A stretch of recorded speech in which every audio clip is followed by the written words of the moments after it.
"Ma'am, step away from that child right now." The command cracked through the morning air so sharply that every conversation on the sidewalk seemed to stop at once. Danielle Brooks looked up, one hand still gently holding the trembling shoulder of a little boy who couldn't have been older than 8, while the other rested against the handlebars of the black commuter bicycle she had been riding only seconds earlier. The traffic light above the busy Charlotte intersection had just turned green. Engines hummed impatiently, and sunlight reflected off windshields like scattered flashes of glass. A backpack lay abandoned in the middle of the crosswalk, one small sneaker only inches from the painted white line. The frightened child was breathing so hard that his tiny chest rose and fell in quick, uneven bursts, his eyes locked on the speeding cars that had barely stopped in time. Danielle had reacted on instinct the moment she saw him freeze in the middle of the street, pulling him safely toward the curb before another vehicle reached the intersection. She hadn't expected gratitude. She certainly hadn't expected 2 police cruisers to arrive with lights flashing before she could even ask if the boy was hurt. Officer Ryan Cooper stepped out first, his expression already hardened as though he had solved the situation before asking a single question. Officer Tyler Hayes followed close behind, scanning Danielle instead of the child. Neither officer rushed to comfort the boy. Neither knelt beside him to ask if he was okay. Their attention stayed fixed on the black woman standing quietly beside the bicycle. Around them, pedestrians slowed their pace. Phones slowly appeared in curious hands. A woman carrying coffee whispered something to the man beside her. A delivery driver stopped unloading boxes, watching from across the street. Danielle noticed every movement without turning her head. Years of disciplined observation had taught her to read a room before speaking. She released the child's shoulder carefully, making sure he remained safely on the sidewalk. "Buddy, stay right here," she said in a calm voice that barely rose above the city noise. "You're safe now." The little boy nodded but stayed silent, his fingers clutching the straps of his backpack with shaking hands. Ryan walked closer, stopping only a few feet away. "Ma'am," he said firmly, "step away from the child and keep your hands where I can see them." Danielle slowly lifted both open hands without hesitation. Her breathing stayed even. Her face revealed neither anger nor fear. She simply looked at the officers with steady eyes that carried an unusual calm, the kind earned only through years of experience facing situations where panic helped no one. "Officer," she answered politely. The child wandered into traffic. "I pulled him back before the light changed." Ryan barely glanced at the boy. "We'll determine that ourselves." Tyler had already moved toward Danielle's bicycle, examining it as though it might reveal answers. "License and identification," he demanded. Danielle nodded once. "My wallet is in the left pocket of my cycling jacket. I'll reach for it slowly if you give me permission." The words sounded deliberate, practiced, almost rehearsed. Ryan exchanged a quick glance with Tyler, surprised by her composure. Most people became defensive under pressure. Others spoke too much. Danielle did neither. She waited. The intersection remained strangely quiet despite hundreds of people surrounding it. Somewhere in the distance, a school bell rang. A city bus hissed to a stop. The little boy finally found his voice, taking one hesitant step forward as tears gathered in his eyes. Before he could speak, Ryan lifted a hand toward him without looking away from Danielle. "Son, stay back for now." The child froze again. Danielle's eyes softened for only a brief second before returning to the officers. The morning breeze carried the faint scent of fresh rain from the night before, rustling the American flag above a nearby fire station. No one on that street realized they were only moments away from witnessing a misunderstanding that would challenge every assumption made in those first few seconds. Danielle did not move until Officer Ryan Cooper gave a short nod. Only then did she slide 2 careful fingers into the left pocket of her cycling jacket and remove a worn leather wallet one slow inch at a time. Every movement was measured, almost mechanical, as if she had repeated the sequence hundreds of times before. She opened the wallet just enough to reveal her driver's license and handed it over without a single unnecessary motion. Ryan studied her identification while Tyler continued looking over the bicycle, checking the saddlebags, the water bottle holder, and the small first aid pouch attached beneath the seat. Nothing about the bicycle suggested anything unusual. It was clean, practical, and well-maintained, with reflective tape running along the frame and a digital safety light blinking steadily beneath the rear seat. Danielle stood quietly while morning traffic resumed around them. The little boy remained close to the curb, still shaken, glancing between Danielle and the officers as though he did not understand why the woman who had helped him was now the center of everyone's attention. Ryan looked back at the license. Danielle Brooks, he read aloud. Current address in Charlotte. She answered with a simple nod. Yes, sir. Her respectful tone somehow made the silence heavier instead of lighter. It was the kind of voice that carried confidence without challenging anyone. Ryan looked up again. Where are you coming from? The Veterans Community Wellness Center. I finished an early volunteer shift. Volunteer? Yes, sir. Tyler finally walked back toward the group. Nothing unusual on the bike, he said quietly, although his expression suggested he remained unconvinced. Danielle noticed several people recording from the sidewalk. She ignored the cameras completely. Public attention had never solved tense situations. Calm usually did. A light breeze lifted a loose strand of hair from beneath her bicycle helmet before settling again. She reached up slowly. May I remove my helmet? Ryan hesitated for a second before answering. Go ahead. She unclipped the strap carefully and lowered the helmet into the bicycle basket. The movement revealed faint silver lines near her temples that seemed older than her age, quiet reminders that difficult years often left invisible marks before visible ones. Danielle had served her country for more than a decade.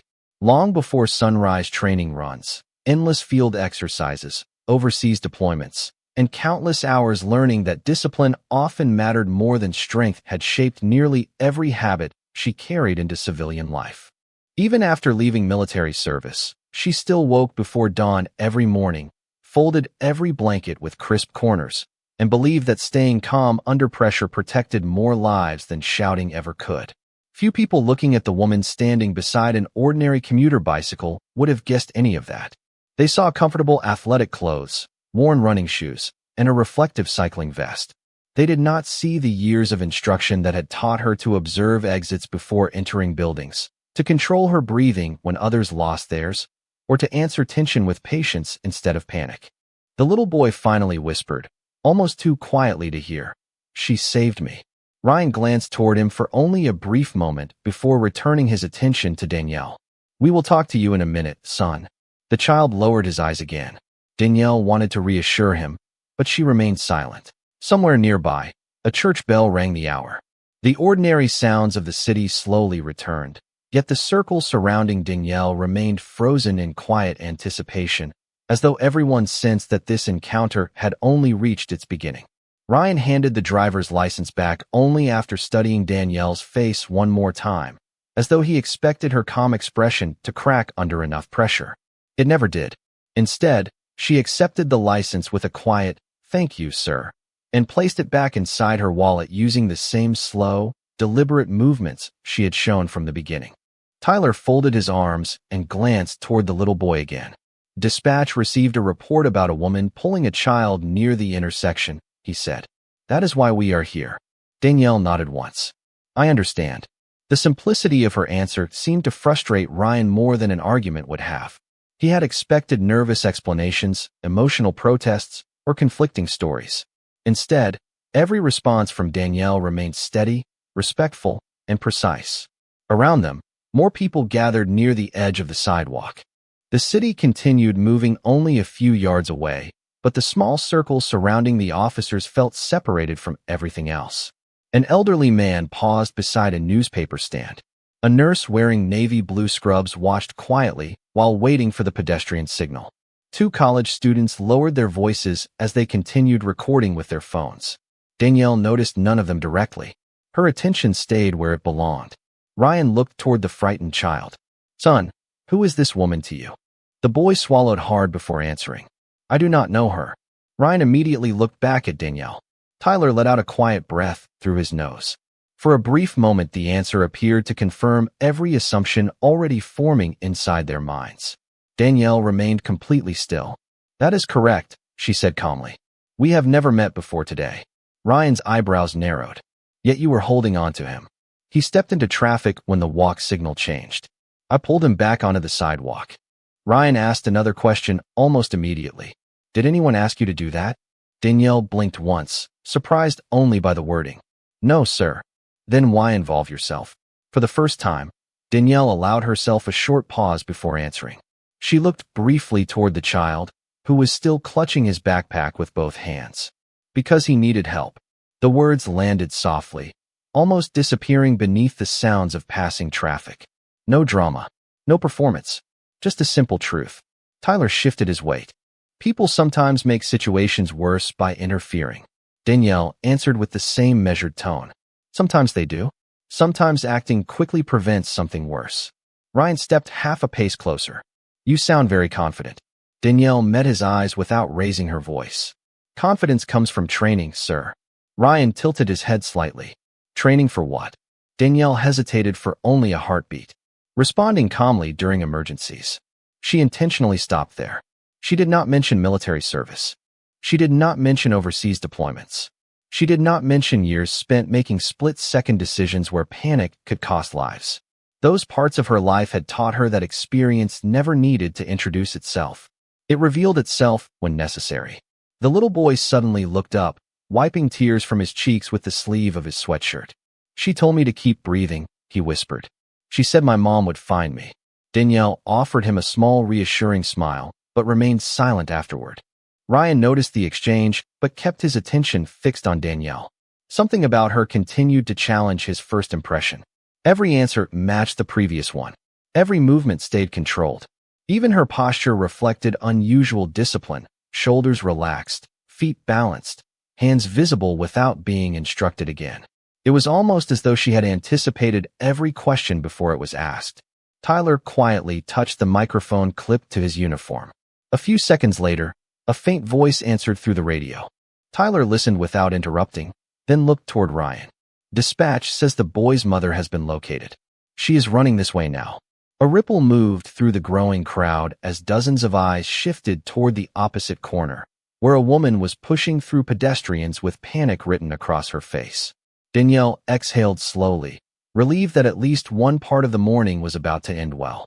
She had no idea that the next few minutes would make the misunderstanding even more complicated. The woman reached the group almost out of breath, her face pale with fear as she wrapped both arms around the little boy. He buried his face against her jacket, finally allowing himself to cry now that he recognized someone familiar. Noah, she whispered repeatedly, running her hands gently over his shoulders as though reassuring herself that he was truly safe. I have been looking everywhere for you. Ryan stepped forward. Ma'am, we just need to confirm a few details. She nodded quickly, still holding her son close. He wandered away while I was paying for groceries. I turned around and he was gone. Her voice trembled with relief more than panic now. Tyler glanced toward Danielle. Is this the woman who brought him here? Before Danielle could answer, Noah pulled back slightly and pointed toward the bicycle resting beside the curb. She grabbed me before the cars came, he said. She told me not to look back. She told me to keep breathing. His mother looked at Danielle with tears forming in her eyes. You saved my son? Danielle offered a gentle smile. He did the hard part. He listened. For the first time that morning, the tension seemed ready to dissolve. Several people lowered their phones. The elderly man beside the newspaper stand quietly smiled to himself. The nurse waiting at the crosswalk exhaled as though she had been holding her breath for several minutes. Danielle believed the misunderstanding was finally ending. Then Ryan asked another question. Ma'am, before we conclude this, I need to know exactly how she made contact with your son. Noah's mother blinked, confused by the direction of the conversation. What do you mean? Ryan remained professional, but his voice carried a layer of caution that refused to disappear. We have to establish every detail. Danielle listened without interruption. She understood procedure. She respected careful investigations. What surprised her was that every answer confirming the child's safety seemed only to create new questions instead of resolving the old ones. Ryan turned toward Danielle once more. You said your confidence comes from training. Yes, sir. What kind of training? Danielle looked briefly toward Noah and his mother before returning her attention to the officer. Emergency response. Ryan folded his arms. Emergency response where? Danielle remained silent for a heartbeat. She had spent years avoiding conversations about her military career, not because she was ashamed, but because she preferred to be known for the person standing in front of people today rather than the uniform she once wore. I served my country, she answered simply. Tyler immediately looked up. Military. Danielle nodded once. Yes, sir. Ryan's expression changed only slightly, but enough for Danielle to notice. Which branch? The United States Army. Several people standing nearby exchanged quiet glances. One college student lowered his phone for a moment before raising it again. Ryan continued. How long? 12 years. What was your assignment? Danielle hesitated. Certain details had never become habits of casual conversation. I completed leadership and emergency response training before retiring honorably. Ryan studied her face carefully, almost searching for signs that she might be exaggerating. He found none. Every answer remained brief, respectful, and completely consistent. Tyler shifted his weight uneasily. Do you have military identification with you? Danielle nodded.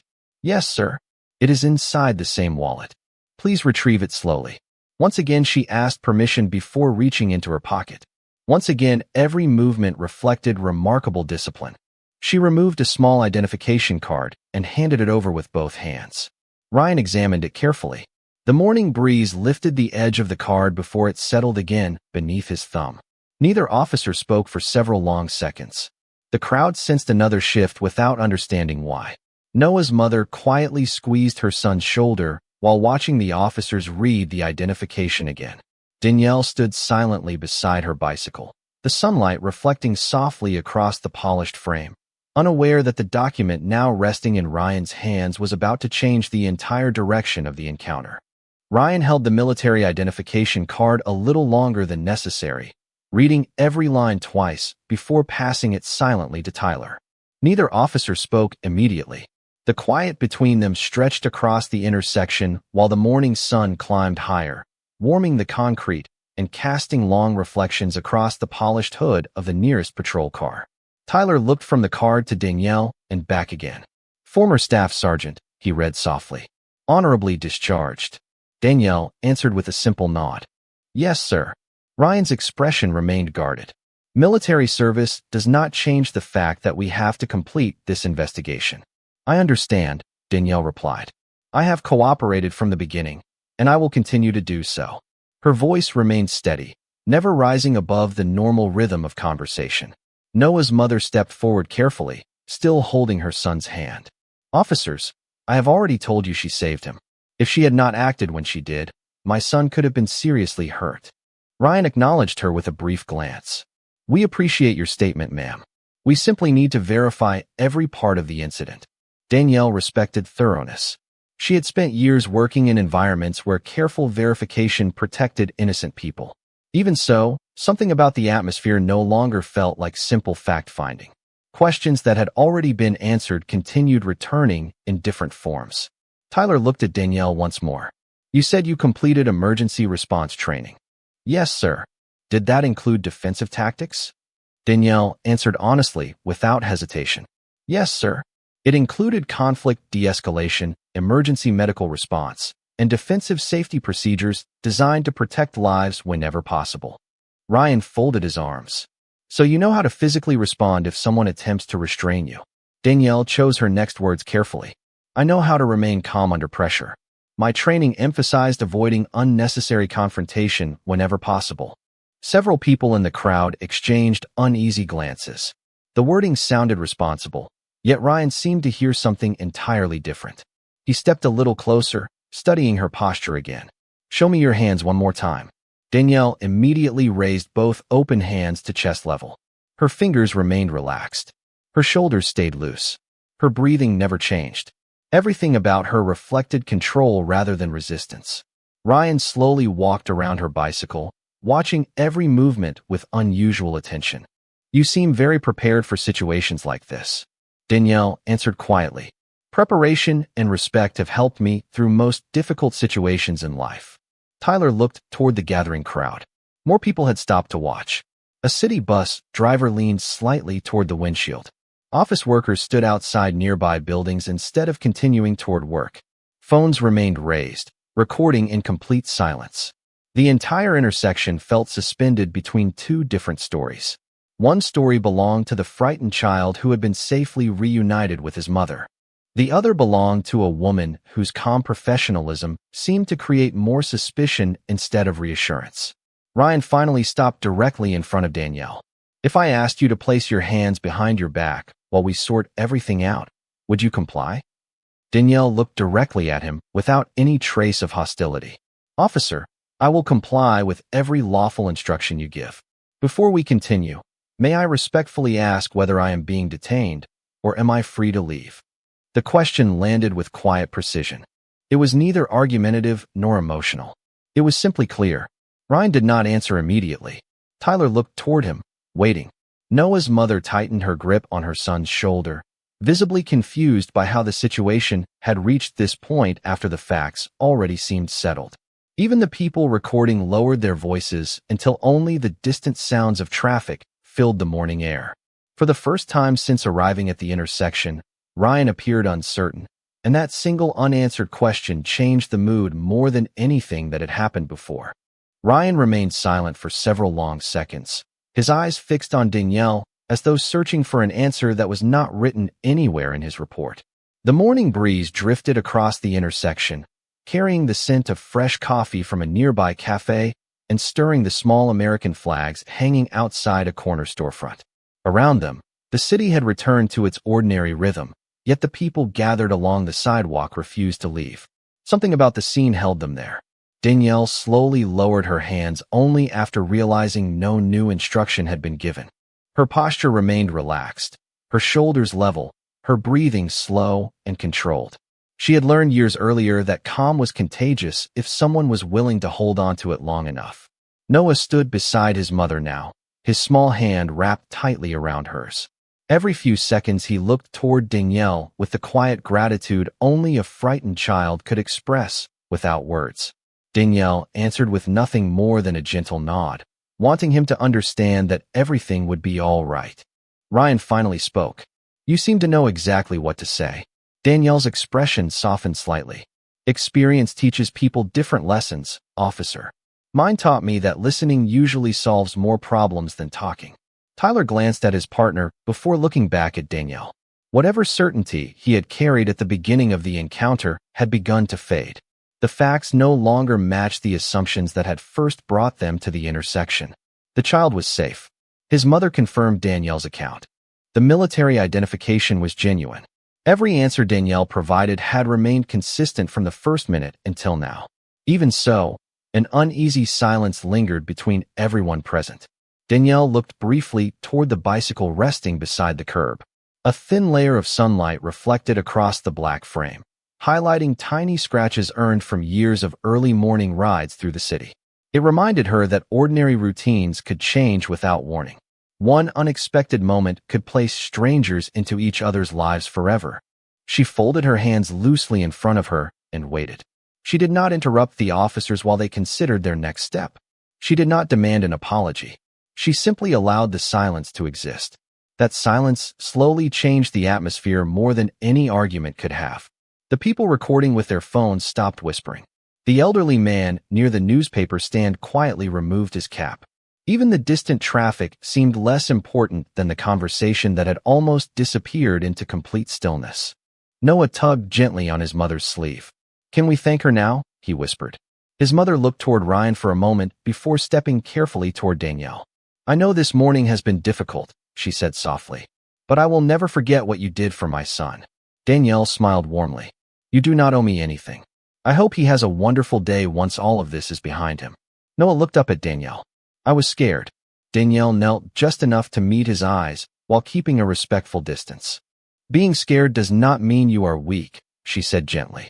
"It means you needed someone to help, and one day you will help someone else." The boy gave a small nod, wiping the last tears from his cheeks. Ryan watched the exchange without saying a word. For the first time that morning, he was no longer looking at Danielle as someone under suspicion. He was watching a woman whose quiet discipline, patience, and kindness refused to change despite everything that had happened around her. Just then, the low rumble of a dark sport utility vehicle echoed from the far end of the street. It rolled steadily toward the intersection before stopping beside the patrol cars. The driver's door opened, and a man wearing a neatly pressed military uniform stepped onto the pavement. The moment his eyes met Danielle, his posture changed instantly. Without hesitation, he stood perfectly straight, and raised his hand in a formal salute, leaving the entire intersection frozen in stunned silence. The military officer lowered his salute only after Danielle returned it with quiet precision, her movement smooth, respectful, and unmistakably familiar to anyone who had ever worn the uniform. A murmur swept through the people gathered along the sidewalk. Ryan and Tyler exchanged another glance, both realizing they had just witnessed something they had not expected. The officer walked forward with measured steps, stopping a few feet from Danielle before offering a warm smile. "Staff Sergeant Brooks," he said, "I never thought I would run into you in downtown Charlotte." Danielle relaxed just enough for the corners of her mouth to lift. "Good morning, Colonel James Whitaker. It has been a long time." The two shook hands briefly, the gesture carrying years of mutual respect rather than ceremony. Colonel Whitaker looked toward the officers, then toward Noah and his mother, quietly taking in the entire scene before asking, "Is everything all right here?" Ryan answered first. "We are completing an investigation regarding an incident involving the child." The colonel nodded politely. "I see." His eyes returned to Danielle. "Knowing Staff Sergeant Brooks, I would be surprised if she had done anything other than help." Ryan remained professional. "Sir, we are simply verifying the facts." "That is exactly what you should do," Whitaker replied without hesitation. "Facts matter." His calm response carried neither criticism nor favoritism, only quiet confidence. Tyler handed the military identification card back to Danielle while the colonel continued observing the scene. Noah suddenly stepped forward, still holding his mother's hand. "She saved me," he said with complete certainty. "She pulled me away from the cars." His mother nodded immediately. "That is exactly what happened." Whitaker looked toward Ryan. "Has anyone reviewed nearby traffic cameras?" Ryan paused. "Not yet." "Body camera footage?" Tyler glanced down at the camera mounted on his uniform. "It has been recording since we arrived." Whitaker gave a small nod. "Then those recordings should answer every question better than assumptions ever could." The statement settled gently over the intersection. No accusation, no raised voice.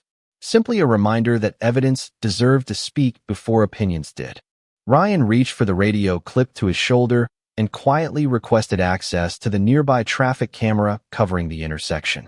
Several long minutes passed while everyone waited. The crowd remained unusually silent. Even those recording with their phones seemed more interested in the truth than the spectacle. A notification finally appeared on the tablet inside Tyler's patrol vehicle. Both officers stepped closer to the screen. Danielle made no attempt to look. She folded her hands loosely in front of her and continued waiting with the same patience she had shown since the first moment. Ryan pressed play. The overhead camera clearly showed Noah stepping off the curb while looking in the opposite direction. It showed Danielle immediately dropping her bicycle and moving toward him. It showed her guiding him safely back onto the sidewalk just seconds before traffic reached the intersection. Then the video showed something else.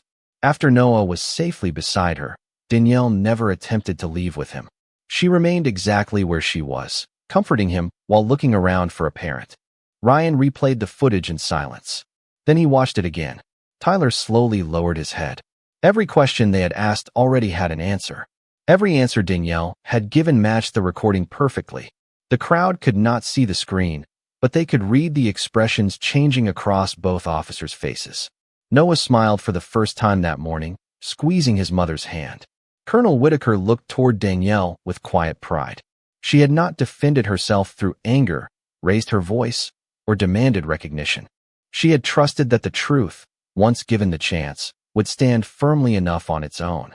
Ryan slowly locked the tablet screen and stood motionless for several seconds, as though the video had forced him to reconsider every decision he had made since arriving at the intersection. Tyler quietly exhaled and looked toward Danielle, no longer with suspicion but with visible regret. The difference was subtle, yet everyone standing nearby could feel it. Colonel James Whitaker remained silent, allowing the evidence to speak louder than anyone in uniform ever could. Noah tugged gently on his mother's sleeve before walking over to Danielle. He stopped just a few feet away, smiling with the shy honesty only children possess. "Thank you for saving me," he said. Danielle returned the smile, her eyes softening. "You do not have to thank me, Noah. Just remember to hold your mom's hand when you cross the street." The little boy nodded with complete seriousness before reaching for his mother's hand again. Ryan finally stepped forward. The confidence that had defined his posture earlier that morning had been replaced by something quieter. "Ms. Brooks," he said, "the video confirms exactly what you told us." Danielle simply nodded. "I am glad the cameras were there." Ryan lowered his eyes briefly before looking back up. "I owe you an apology. We should have evaluated the available information sooner instead of allowing assumptions to guide our questions." The intersection remained completely silent. Danielle did not rush to answer. She understood that sincere apologies often required courage of their own. "Thank you, officer," she replied calmly. "I appreciate you saying that." Tyler removed his notebook from his pocket and closed it without writing another word. "You showed patience that many people would not have shown," he admitted. Danielle offered a small smile. "Patience is easier when you trust the truth." Colonel Whitaker looked at both officers with quiet respect. "Every profession asks people to make difficult decisions quickly," he said. "The important part is having the humility to correct them when new facts appear." Neither Ryan nor Tyler argued. They both understood exactly what he meant. Noah's mother stepped toward Danielle once more, tears returning to her eyes. "If you had not acted when you did, I do not know what could have happened. You protected my son, and then you stayed here while everything was sorted out. I will never forget that." Danielle gently shook her head. "The only thing that matters is that he gets home safely." Ryan reached into his patrol vehicle and returned holding a small business card. "If you ever need a copy of today's report or have any concerns about how this was handled, here is my direct contact information." Danielle accepted the card politely. "Thank you."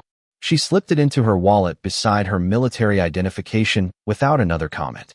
Several people who had been recording slowly lowered their phones. A few began clapping softly, not because anyone had won an argument, but because the morning had ended with honesty instead of bitterness. Danielle looked around at the crowd and then back at the officers. "May I offer one thought?" Ryan nodded immediately. "Of course." Danielle folded her hands comfortably in front of her. "The uniform you wear and the uniform I once wore asked the same thing from us. Protect people first. When we remember that, trust has room to grow." No one answered right away. The words settled over the intersection more gently than the morning sunlight spreading across the sidewalk. Ryan nodded once, slower this time. "I will remember that." Colonel Whitaker smiled quietly, recognizing the same steady leadership he had witnessed years earlier. Danielle had not tried to embarrass anyone. She had not demanded recognition. She had simply chosen dignity over resentment, and in doing so, she left everyone standing there with something far more valuable than the outcome of a single investigation. 3 months passed before Danielle Brooks returned to that same intersection on another clear Saturday morning. The maple trees lining the sidewalks had traded their bright summer green for deep shades of gold, and a cool breeze carried the scent of fresh leaves across the quiet streets. She rode the same black bicycle, wearing the same reflective vest, and the same calm expression that had carried her through countless difficult mornings.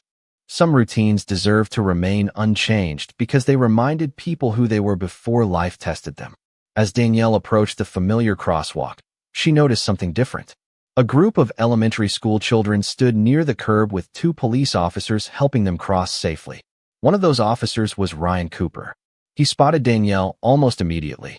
For a brief second, neither of them spoke. Then Ryan stepped forward with a genuine smile and raised one hand in greeting. "Good morning, Ms. Brooks." Danielle slowed her bicycle and returned the smile. "Good morning, Officer Cooper." There was no awkwardness left between them, only the quiet understanding that difficult days could become valuable teachers when people were willing to learn from them. Ryan gestured toward the children waiting beside him. "We started a new community safety program after that morning. Every Saturday, we help families near the parks and schools." Danielle looked at the laughing children as they crossed safely together. "That is wonderful to see." Ryan nodded thoughtfully. "You were right about something." Danielle tilted her head slightly. "What was that?" He looked toward the crosswalk before answering. "Protect people first. Everything else comes after." Danielle smiled without saying another word. Some lessons never needed repeating once they had settled into someone's heart. Across the street, Noah suddenly came running toward the corner with his mother walking behind him. He had grown a little taller over the past few months, and the fear that once filled his eyes had been replaced by bright confidence. "Miss Danielle," he called happily. He stopped in front of her bicycle, remembering to wait on the sidewalk before stepping closer. Danielle laughed softly. You remembered. Noah grinned. I always stop and look both ways now. His mother smiled with quiet gratitude. He reminds everyone in our family about crossing safely. Even me. Danielle looked down at the boy. That makes you a good leader. Noah stood a little taller after hearing those words. Nearby, Colonel James Whitaker happened to be walking toward a veterans charity event. When he noticed Danielle, he gave another respectful salute. This time Ryan noticed before anyone else. Without hesitation, he stood straight and offered Danielle a respectful nod of his own. It was not a military salute. It was something simpler. One professional acknowledging the character of another human being. Danielle returned the gesture with quiet warmth. The traffic light changed. The crosswalk signal flashed white. Children laughed as they hurried toward the nearby park, their voices filling the cool morning air with the ordinary joy that every safe neighborhood deserves. Danielle placed her helmet back on, adjusted the strap beneath her chin, and rested one foot on the bicycle pedal. Before riding away, she looked once more at the intersection where strangers had questioned one another, discovered the truth together, and ultimately chosen understanding over pride.